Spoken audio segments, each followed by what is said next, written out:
Welcome to our Rocky Mountain Sasquatch Organization Roundtable Drive. We're in the Uinta Basin. We just circled Skinwalker Ranch a couple of hours ago, and now we're on our way out to Blind Frog Ranch and White Rock. White Rock is is on the south side of the Uintas and is a Bigfoot sighting hot spot. We cross past these ranches all the time, going to our Bigfooting locations. But Blind Frog Ranch, a lot of the people on the ranch are claiming that they're getting Skinwalker activity or whatever goes on at Skinwalker Ranch. They get it there too. It's the Uinta Basin. That stuff supposedly happens in the entire basin. But I just wanted to show you guys the type of weather that we often find ourselves in when we're out Bigfooting. It was hailing a little while ago. We've had hail today as well. Actually, the hail was coming down so hard, I stopped and pulled off to the side of the road because I was afraid with the speed of my car in combination with the hail coming down, it might put divots in my car, and so I stopped for a little while till it started to calm down. Yeah, this is Rocky Mountain weather. Woo! Lightning.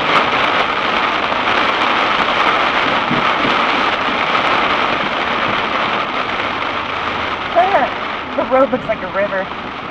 I want to watch for any unusual activity while we're heading out this way. Yeah, we were planning on doing some hiking in the Bigfoot zone. Hopefully it's not raining where we're going, or it stops by then. Yeah, if it's sprinkling like this, I don't mind hiking in it, but that downpour that we were just having, not happening.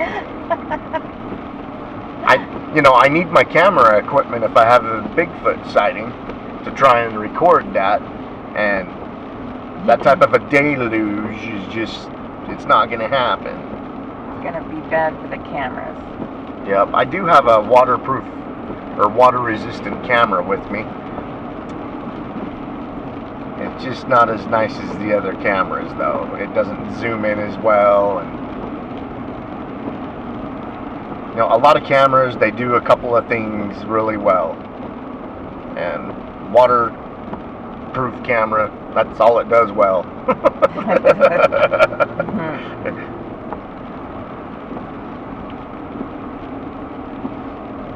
Yeah, I have actually think I only used it one time. Jenny and I were in Jarbidge to service some game cameras that had been there a year, and the day that we showed up to service them, it was raining, and we did not have the convenience of waiting until the next day or whatever. We had jobs to get back to. So her and I ran around in the rain and the snow and the sleet. It was just crazy weather. And I grabbed the waterproof camera and we went and serviced those game cams. That was exciting. Yeah, that drive out of there was crazy. Yeah, Jarbidge, Nevada. It might as well be Idaho. It's right on the border. A lot of the people in that town consider themselves in Idaho. As a matter of fact, that little dirt road town, the couple of businesses there, they're on Idaho time. That's how their clocks are set, instead of Nevada. Jarbidge. The word Jarbidge means beast that lurks in the canyon, and the place was formerly known as Tisahabits. The Shoshone Indians named it that, and that means cannibal giants. When settlers and prospectors and trappers were coming through, a century or two ago, the Indians warned them about the area, warned them to stay out. There was cannibal giants there. They avoided the area, and then there was a gold rush. Someone discovered gold there, and so that town sprung up. Just a tiny, quaint town now, but there's still Bigfoot sightings there. So places like that attract us. Very aggressive encounters there. I don't know if you guys noticed, but we like to go to places where the Bigfoot is aggressive or bold, because I'm hoping that these aggressive, bold Bigfoot are going to show themselves. I mean, 99.9% of the sightings, the creature's elusive, shy. So those types of encounters, places where it's got that temperament, I think it's going to be much more difficult to get the sighting and the clear open footage that I would like to get. So yeah, poor Jenny and I, we hear about someone getting harassed and their camper getting shaken, or like the bombing incident where, you know, people in that area have actually gotten hurt and one guy died. We go tent camp in the area. Was unsettling. Yeah, when we tent camped there, we got absolutely no sleep. The bombing location is on the Idaho-Montana border. There's grizzly bears. Very first night that we were setting up camp, there was elk bugling across the river from us as we were setting up camp, and then something roared, a big roar on the mountain that scared all the elk away. And you know, we're just like, oh my gosh, what was that? The roar did not sound like a bear, but that's, in my mind, the only thing I could think it would be. Supposedly mountain lions don't roar like that. Well, it sounded like a dinosaur. That night, something kept tromping back and forth on the other side of the river from us. We could hear it tromping around over there. That's kind of how the bombing thing started. Across the river from them, the creature would stomp around and all that. That's how everything began. And then we kept getting up and stalking the campfire, spotlighting over there, just try and see what's stomping around over there. Never did see what it was. And then one point in the night, Jenny woke me up because she heard it coming across the river. It came through the water. Yeah, she could hear it wading across, and then on our side, we never did see it or find decent enough footprints to be able to identify what type of an animal or creature it was. Several sleepless nights. That was in August, and we even got snowed on. The last night we were there, it snowed several inches of snow. That's the type of weather that you get when you're in Montana. Even in Utah, up in the Uintas. Yeah, in the Uintas, I have been snowed on every month of the summer. June, July, August. And August, we have been snowed on. And hail. Yeah, it snowed on us when we backpacked in the hills. It snowed on us Yellowstone Canyon. when we backpacked in Yellowstone Canyon. I thought it was just rain. I got up in the middle of the night to use the restroom, got out of the tent, and it was snowing. It wasn't rain. So we're close to Blind Frog Ranch. We're always looking for Bigfoot, but if we're in a Bigfoot sighting location and there's other cryptids, you know, for shits and giggles, we like to check that stuff out too. Yeah, something was ripping the heads off a deer out here. Yep. Might as well go see that. Yep, so we were at Skinwalker Ranch today, and then Blind Frog Ranch is stating they're getting some of the same activity at their ranch. So we're going past that onto our Bigfooting spot.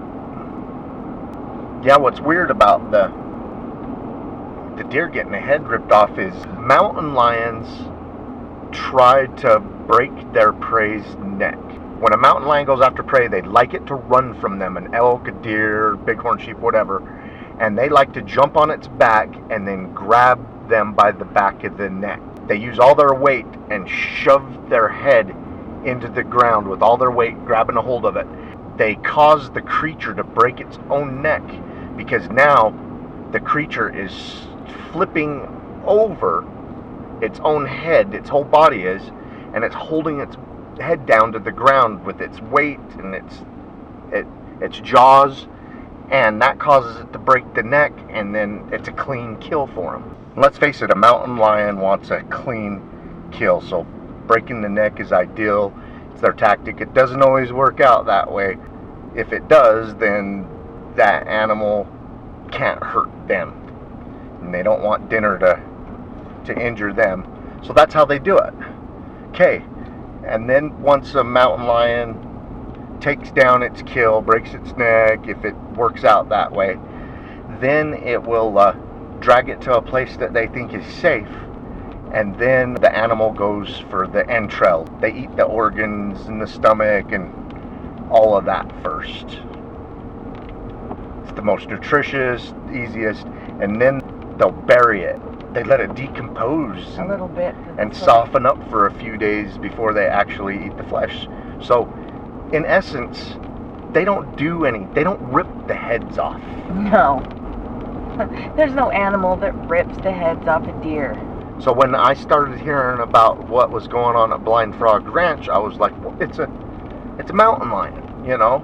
And, you know, maybe, you know, 1 out of a million times, maybe the way a mountain lion kills a deer, maybe the head does come off. I highly doubt it. No, it doesn't. Highly doubt it, but you know what I'm saying? The percentage of that happening, they're finding deer on a consistent basis that are dead with the heads ripped off. I mean, what does that? Yeah, so what's going on at Blind Frog Ranch? Is it skinwalker activity? Is it Bigfoot activity?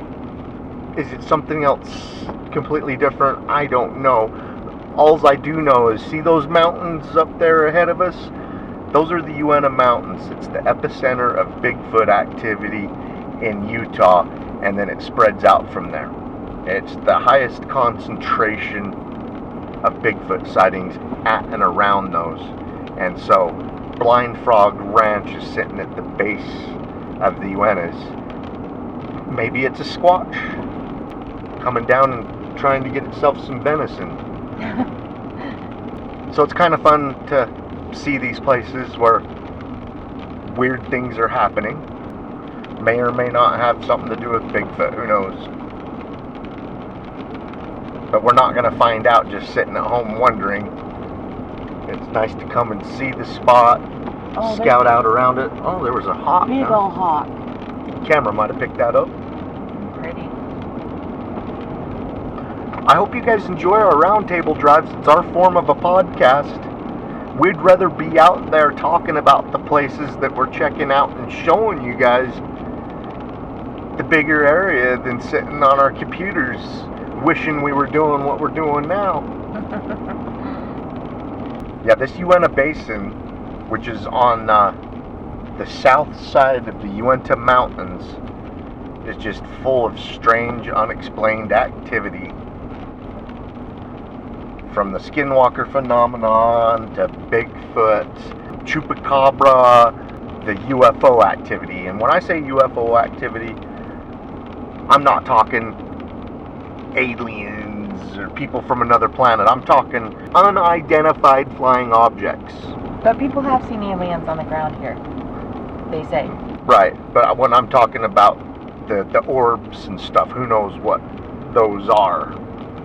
Is it a form of energy? I mean, the Uinta Mountains is kind of twisted on its side from the rest of the Rocky Mountains because of the volcanic activity that happened many years ago. So who knows what's going on here? And I don't know what causes orbs of energy or orbs of fire. I don't think anyone does. Just unexplained. There may be a natural cause. We just don't know what that is yet. That sign says, no trespassing. This is Indian land. In this area that we're in the Uinta Basin, anytime that you see reservation property, they post it. They don't say, stay off Native American land. They say, stay off Indian land. Such a cool area. We got reservation property on either side of us. Gosh, we were back here a couple times last year. Yeah. We were driving past Blind Frog Ranch and didn't even know Blind Frog Ranch until they started showing it on TV and talking about all the activity there. And Jenny and I were like, hey, you know, we just drove past that a couple months ago. Yeah, when we were coming back from White Rock. We're also into exploring every nook and cranny in an area. We keep coming back and searching new spots, finding new places to hide. I mean, you guys that watch our channel, we are persistent. We are always out there. I just have this hunch. I am not going to find Bigfoot sitting on the couch watching reruns of Finding Bigfoot. I think the only way to do it is to get out there and look. We've been all over back here. That's weird. We have been all around Blind Frog and didn't even know it existed till now. We were looking for Dark Canyon when we were back here with Brody. Yep, that time. Yeah. And then last year we were back here, it was in October that we were all over back here. We were just simply Bigfoot and finding new places to hide. We did end up in Yellowstone Canyon that day too. We got back on some dirt roads that eventually dropped us out there, you remember? Yeah. Yeah, we've spent a lot of time Bigfooting in Yellowstone Canyon because of the sightings, the vocalizations, the structures that we have found in there, not to mention footprints. Gosh, it was August that we got snowed on backpack camping in there. That same night that I got out and it was snowing, across the little chasm or valley to where the structures were or are, I could hear it sounded like monkeys over there, just whooping and going off, and I was like, whoa, so weird. You know, I got back in and I didn't say anything to Jenny because I, you know, thought she was asleep, didn't want to wake her up. And then in the morning, she starts telling me about the whoops she heard over there, and I'm like, oh my gosh, I heard it too. It sounded like there was a bunch of monkeys going off. We've been screamed at. And growled at. In that area. Yeah, we were probably a half a mile away from where we had parked. We were done hiking for the day. The sun was going down. It was kind of getting dark. And there's this one last clearing, probably 100 yards or so wide. About this the size clearing. of a football field. Yeah. We go across the clearing and we get in the tree line on the other side, and the tree line that we just left, something screams at us. And I mean, I'm talking like a Bigfoot scream. And my gut instinct when I heard that, it was telling us not to come back. You know, leave, don't come back. That's what I got. That was the same day that it growled at you, Jenny. You know how Jenny's always splitting up from the group and going off and chasing after things that she sees or whatever. She split up from me and Brody and got growled at. Yeah, it scared me. Isn't it amazing how you know, if that is Bigfoot and it happens on a consistent basis, the creature will let you know it's there by its vocalizations, but it never shows itself. It manages to stay hidden most of the time. When we were up on Mount St. Helens 2 years ago, Derek, Jenny, and I were getting the vocalizations around us. It sounded like there was at least 3 of them vocalizing around our camp. It's not just a story. We got it on video. I mean, it was 100 times better in real life. We didn't see not a one of the creatures that kept vocalizing around us.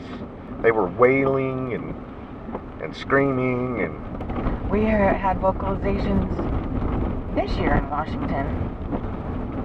We went to Mount St. Helens again this year. That's where our base camp was.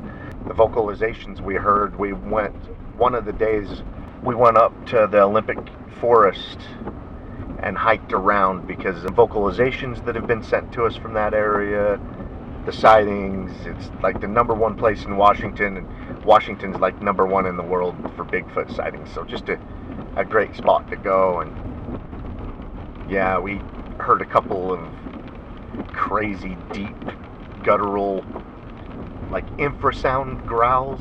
I think we pushed the creature out of where it was sleeping, and it was more of an irritation growl. I didn't feel threatened.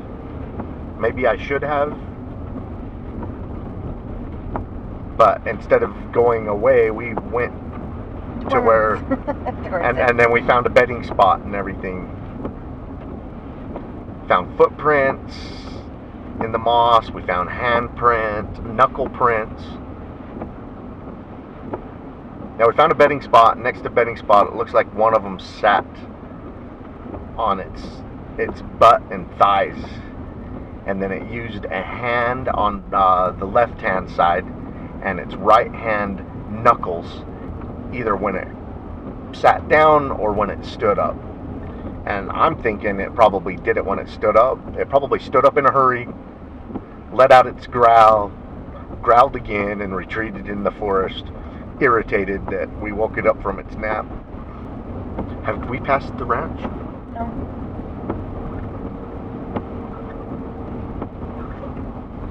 Jenny's the navigator. One person drives, one person navigates. And Jenny's is a really good navigator. She drives better than I do, and she navigates better than I do. Whatever. You do. Well, you can tell this road gets patched up a lot. Okay, the couple of times past Pine Frog Ranch, we didn't even know it existed at the time. This is our first time knowingly driving past the ranch, and so we're trying to pinpoint it right now. Wow, abandoned homestead structures. I just love that type of stuff. 80, 100, even more old cabins.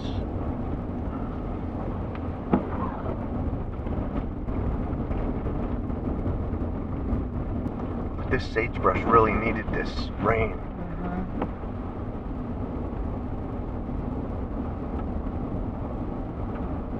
Looks like it was really dry here.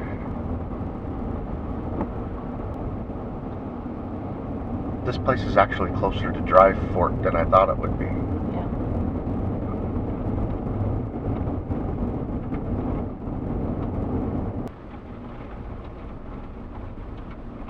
Oh, they've had some fire. I wonder if this was from last year. There were so many wildfires last year, the year before. Yeah. I don't think it was last year. With this grass wouldn't be here. Those guys up there lucked out. Look at everything around them burned up, and they survived. Their house and their guest house survived. Had to have been scary.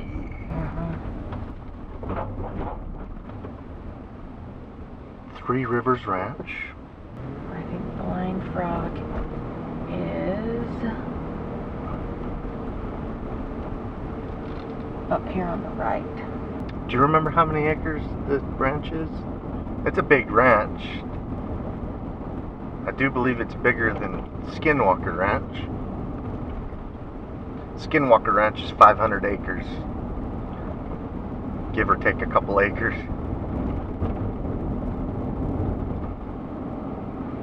Wow, I can see caves. Oh wow. In the mountain up ahead. Those are cool. Wow. I'd like to scan some of those caves.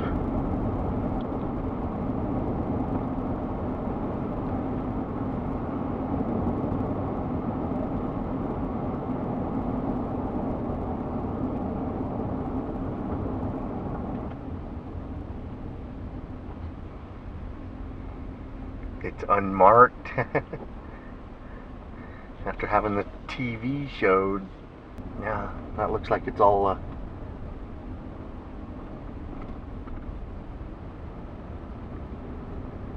yeah, it's all to our right out here.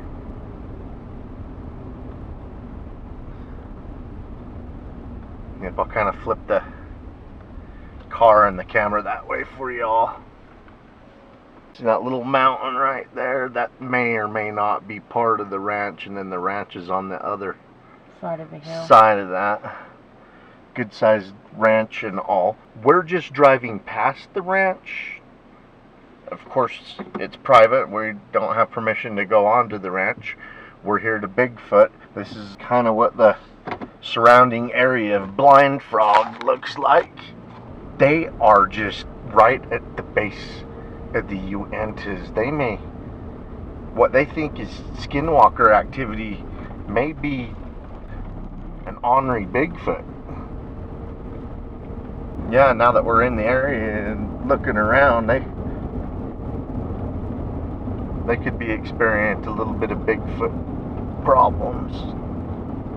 Bigfoot's not a problem. Just every once in a great while, you'll have one that's not elusive and shy like the rest. And who knows? Maybe it's one that got shot or a family member got hurt by people, hit by a car, you never know. Or just sick of people altogether. I'm a person and I get sick of people too. I'm not gonna go rip the head off a deer though. What a neat area. Oh yeah. Yeah, they're right in the middle of Bigfoot country. Yeah, Jenny and I have been back here many times because of the Bigfoot reports. Wow, look at that canyon right there. Wow. The rain is so bad, look, it has washed mud across the road. That looks like a cool place to hike back in there. I bet you there's some caves over there where those rock formations are. I wonder if it's oh, it's private property. It's Posted. Yeah, it's a ranch. Dang it. Yeah, you got to drive through the ranches before you get to the mountains, and so a lot of it is before you get to public property. Yeah. A lot of it's posted, but you can look all you want. Look how close the ranch is to alpine property. Yep. I mean, we're facing aspen, pine, birch.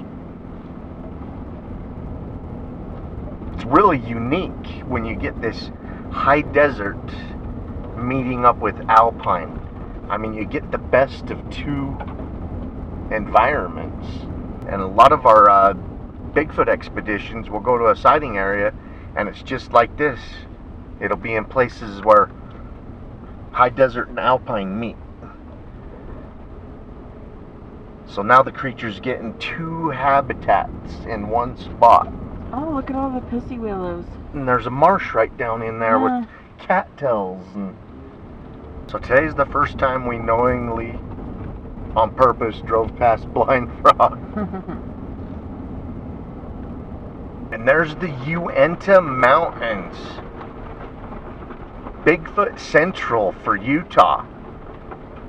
I hope you guys enjoyed a look at the area, driving past Blind Frog. Now we're in a spot that we just know is a Bigfoot sighting hotspot just by the reports alone. I'd like to show you the greater area. We're in the Uinta Mountains. We knew that Blind Frog Ranch was close to the Uinta Mountains.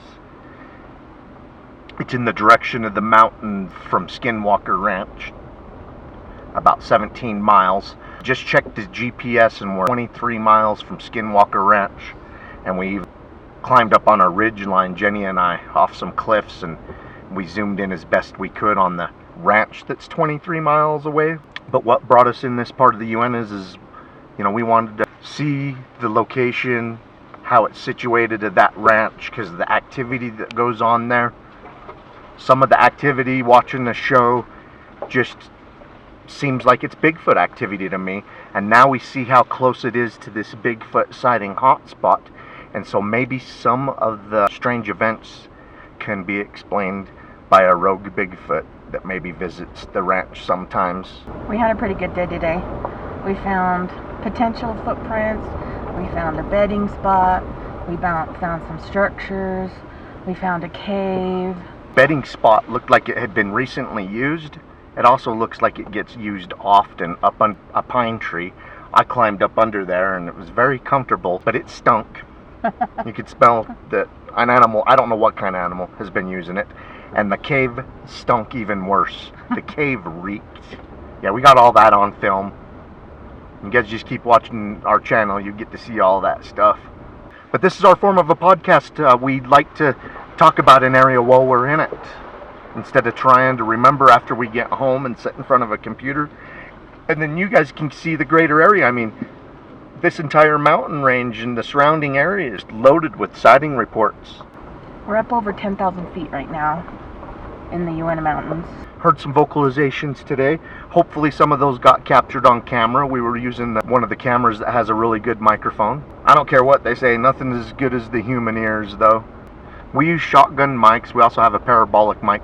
The parabolic mic is just really inconvenient to use on hiking because the crunching of the feet overpowers everything, and it's mostly something that you want to use at base camp. We have shotgun microphones for some of the cameras, and then other cameras just have really nice microphones built into them. That's not my main goal to get Bigfoot vocalizations. If that was it, I think I may have already achieved that goal several times.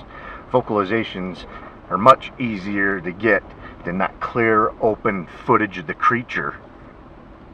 And I'm not after like thermal per se. I would like it in ambient light, even if it's in infrared. It's just, that's what our eyes see in. We don't see in therm. It would satisfy me more to get it clear open in daytime or on infrared. I would like to see it, period. I was lucky enough to see one in 2018, the fall of 2018, from a couple hundred yards away. And I know that's far. I know a couple hundred yards is a good distance to see the Bigfoot and to say, hey, that's it. The reason we pulled over, I saw it from the road and I was looking at some boaters. There's 3 boats, 3 trucks. They were towing those boats. They were pulled over and all the people were in front of it discussing where to go from there. Everybody got diverted, including us, because of a massive wildfire in Spanish Fork Canyon. And that's the canyon we wanted to go through. And they diverted us up Indian Canyon. And we know the way home from there. We use that canyon a lot. Bigfoot sightings, skinwalker, all that. So we knew what we were doing, but these people probably wanted to go south. We were going north. So I'm sure they were all sitting around like, what do we do now? Well, I was looking at those people and there was a Bigfoot on the mountainside squared off watching them. And he was twice the size, damn near, of the tallest guys. I mean, it was huge and, you know, twice as wide, twice as thick. And I got to stare at it for a good 10 seconds. What it felt like while I'm grabbing my camera and, you know, telling Jenny, pull over, there's a Bigfoot. She pulled over at the next opportunity. And where she pulled over, those people that were pulling the boats were the exact same distance for me now as the Bigfoot. Kind of made a triangle situation. When we pulled over, a tree obstructed my view. I come rolling out with the camera on, started filming, and I come out and it's gone. Okay, those people were easily identifiable from that distance. So I'm up there looking at what I know is a Bigfoot, and now it's gone. We've come back several times trying to identify if I misidentified what I was seeing up there. I'm trying to prove to myself what it is. Was that like a weird stomp? Was it a trick of shadow and light? The thing is, though, is it wasn't inside the trees. It was in a small clearing. It did have some smaller trees in front of it, shielding it from those people. But from my angle, I could see it just fine. Those people, if they looked up that direction, it may have been obscured. I was lucky enough to see one a couple of years ago, and I'm a little embarrassed. I have to tell you guys the truth. My job the last 10 years has been to get clear open footage of Bigfoot, and I'm staring at one. I got this badass camera, frankly, that can zoom in 2.5 miles. as far as it was from us, I could have got it fully in the frame. You know, by the time everything went down, even though I got a camera practically sitting on my lap all the time, I couldn't get it. It's a little embarrassing. We are going freeway speeds along a freeway. Yeah, you were doing about 50, 55. Gonna keep trying. It's a passion of mine. Yeah, something that doesn't want to be observed by people, and there's a lot of animals that do not want to be and do a good job of it, because, you know, people can kill from 400 yards away with their rifles. So you got bear that, you know, if black bear know they're being hunted, they're very elusive. Mountain lions are very elusive, so is Sasquatch. So it's hard to get them on camera. They're trying to avoid guns. This might drop us into White Rock, huh? Yeah.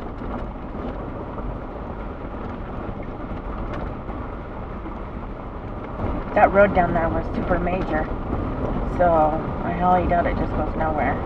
One of the neat things about investigating the Blind Frog Ranch area is it brought us into a little corner of the Uintas that we haven't been into yet. We're very familiar with these Uinta Mountains because we Bigfoot and camp here a lot. But this brought us into another corner, and because we're familiar with it, we think we know where it hooks up at. It might bring us into this White Rock area that we've been on several expeditions to over the last 11, 12 years, whatever it is. We've only been putting our Bigfoot adventures on media about the last 10 years or so. Jenny and I were doing this several years before that, before we started putting it on media. After a few years, it's like, hey, we need to share this with people. This is cool. I know it's not for everyone, but we enjoy it, so maybe other people enjoy the search for a modern day mystery. And it's not whether you believe or not. It's the challenge of getting it on film. Video, photo. I'd really like to get it on video. Plus, Jenny and I love camping. We love the outdoors. We love wildlife. So, why not? One of the things that really keeps us motivated are Bigfoot sightings anywhere in the United States or the world. Canada, Alaska, Russia, wherever you're at, send us your Bigfoot sighting report. We would love to hear from you. And whether it happened yesterday, last week, 10 years ago, 100 years ago, we want to hear about it. Email us at rmsobigfoot@gmail.com. And one more time, rmsobigfoot@gmail.com. We love hearing from you guys that have had encounters, sightings. And some of your encounters and sightings may end up on our blog, or we may even make a video about it. And if you would prefer, you're welcome to stay anonymous. We can only see one direction at a time, so we may miss something on these roundtable drives in these Bigfoot sighting hotspots. If you guys see something that's Bigfoot shaped or whatever on the sides of the road, whatever, let us know. Tell us the time frame, what side of the road or whatever, and we'll go look at that. Yeah, most of the time I'm looking out the passenger side window into the woods, and even if something crossed in front of us straight on, I probably wouldn't see it because I'm looking out the window out to the side. Yeah, I'm usually watching where I'm driving, but I glance to the left a lot. And earlier today, down by Blind Frog Ranch, I'm all looking out onto the ranch and everything, and I almost went off the road. Jenny had to yell at me. I think I gave her a heart attack, and she gave me one, which is just fine. I'd rather have a heart attack than go off the road. I can't believe how cold it is up here. 55. It's 55, humid. Feels colder than it is. This week down where we live was 100 degrees, so this is quite shocking. If I was a big hairy biped, I'd rather be here than where I live. Yeah, because it's hot for us. It's just hot right now. Had a big old heat wave. Wow, here's a marsh. Oh, it's pretty. Mountaintop marsh. It's a meadow. I want to check it out for animals. That hike we just did, we found really big bear. Its tracks, its hind one, was over 10 inches in length. We found bear, wolf, coyote, moose, elk, and deer in that mountaintop spring. Yeah, it's such a good sized spring that it's like a marsh, has a bunch of water plants in and around it. So not only is it a water source, there's probably food items for some of the animals there. A lot of animals like water plants. There's also frogs in there, frogs and snakes. Remember that hike we did a month or two ago out behind Dvorak Reservoir, and we found that marshy area that we were hiking in, and there was all those frogs? Oh, they're so cute. Little baby, teeny ones. Their sizes of quarters. It's crazy when you're on top of a mountain in the cold Rocky Mountains and you're finding amphibians, salamanders or frogs. Mosquito found you? Mm-hmm. I killed a mosquito on that hike. I thought that was pretty good that I only saw one mosquito that whole hike. Yeah.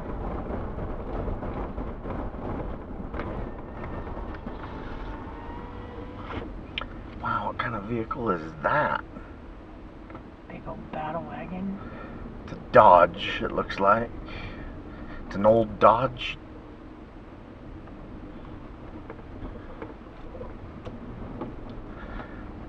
You turn that into a camping wagon, Mm-hmm. You can put all your stuff in there. All your stuff and 10 kids. No. We're heading north. We're heading towards the Wyoming border. At least we're headed north right now. Northwest. It looks like the road turns west up there. Mm-hmm. We're hoping it takes us west, because if it does, we know what the next canyon over is and how to get out of it. It's getting late. We want to get back to base camp. Hope you enjoyed a look at the Blind Frog Ranch area and a Bigfoot sighting hotspot, the Uinta Mountains. Don't know if the activity on Blind Frog Ranch has anything to do with Bigfoot or Skinwalker Ranch. It's only a half a mile away from the alpine forests of the Uinta Mountains. Keep on watching. We're going to keep on squatching.